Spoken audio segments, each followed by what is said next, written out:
اسرائیلی حملوں میں شہید ایران کے اعلیٰ عسکری کمانڈرز، سائنسدانوں، خواتین اور بچوں سمیت 60 افراد کے جلوس جنازہ میں لاکھوں افراد امٹ آئے۔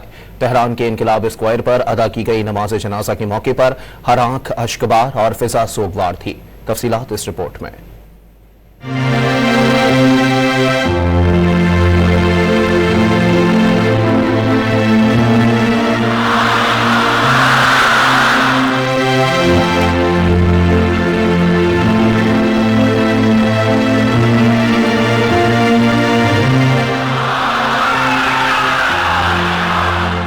تہران کے انقلاب اسکوائر پر پھولوں سے سجے بڑے ٹریلر میں شہداء کے جنازے آئے تو سیاہ لباس پہنے شرکاء نے پھولوں کی پتیاں نچھاور کی اور امریکہ اور اسرائیل کے خلاف نعرے بازی شروع کر دی۔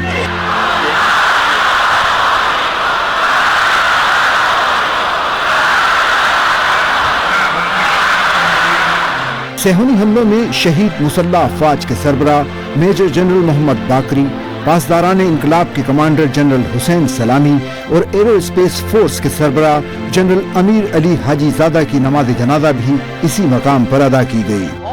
حاجی زاده ها دارد پای آرامش فرزندان این آب و خاک از مهد پاک دامنان و ایرانی پرچم اور شہداء کی تصاویر اٹھائے غمخوار لبیک یا خامنه‌ای کے نعرے بھی لگاتے رہے۔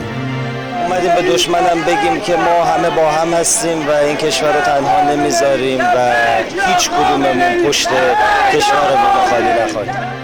نماز جنازہ کے اس بڑے اجتماع میں ایرانی صدر مسعود پزشکیان، ایرانی وزیر خارجہ عباس عراقچی، اسرائیلی حملے میں زخمی قومی سلامتی کے مشیر علی شمخانی کے علاوہ قدس فورس کے کمانڈر اسماعیل کانی اور اعلیٰ عہدیداروں نے شرکت کی اور شہداء کو خراج عقیدت پیش کیا۔ شرکاء نے شہداء کے خون کا بدلہ لینے کا مطالبہ کیا۔ تجربه نشون داده که اسرائیل به هیچ کنون از آشپزهاش پایبند نبوده. ما هم فرماندهانمون این اطمینان رو دادن که دستشون روی ماشه و آماده هستن۔ صہیونی حملوں میں شہید ہونے والے معصوم بچوں کے جنازے اٹھے تو ہر شخص غمگین اور ہر آنکھ اشکبار ہو گئی۔